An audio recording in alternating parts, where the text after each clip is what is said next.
మనం ఎక్కడికైనా వెళ్తున్నప్పుడు వెదర్ అంతా కూల్గా ఉండి లైట్గా డ్రిజిల్ పడతా ఉంటే ఆ జర్నీ సూపర్గా ఉంటుంది కదా. Welcome to one more mini vlog. ఈరోజు మేమైతే శ్రీశైలం అయితే స్టార్ట్ అయ్యామన్నమాట. స్టార్ట్ అయినప్పటి నుంచి కూడా వెదర్ చాలా అంటే చాలా బాగుంది. అక్క, పిన్ని, మా ఫ్యామిలీతో కలిపి అందరం వెళ్తున్నాము. వెనకాల బాబాయ్ వాళ్ళు వేరే కార్లో ఉన్నారు.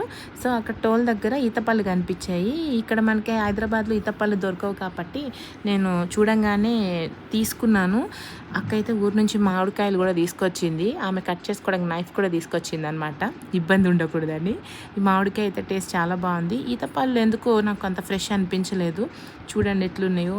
తీసుకున్నాను కానీ అంత ఫ్రెష్గా అనిపించలేదు. సరేలే టేస్ట్ చూద్దామని చెప్పి టేస్ట్ చూసాం కానీ నచ్చలేదన్నమాట ఎవరికి అవి. సో అట్లనే వదిలేసినాం అవి. మామిడికాయ అయితే చాలా అంటే చాలా బాగుంది. కొబ్బరి మామిడికాయ అంట, ఊర్లో బాగా దొరుకుతాయి కదా, అందుకని ఊరు నుంచి అక్క తీసుకొచ్చింది అనమాట.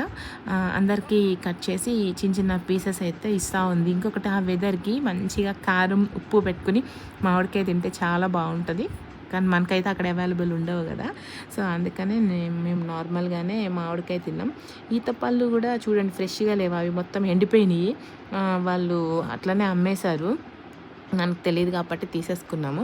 ఇంకొకటి ఈ శ్రీశైలం జర్నీ అయితే ఇది మా అక్క వాళ్ళతో థర్డ్ టైం అనమాట. పిన్ని వాళ్ళందరూ కలిపి అక్కడ స్పర్శ దర్శనం కోసం అని వెళ్తున్నాము. యాక్చువల్లీ ఈవినింగ్ అక్కడ స్టే చేసి ఎర్లీ అవర్స్లో స్పర్శ దర్శనం కోసం అని వెళ్తున్నాము. ఇంకా వెదర్ బాగుందని చెప్పి నేను టాప్ ఓపెన్ చేసిన అనమాట. ఓపెన్ చేసి వెదర్ అయితే అసలు శ్రీశైలం అడవుల్లో చాలా అంటే చాలా బాగుంటుంది. మంచి జర్నీ. Please subscribe.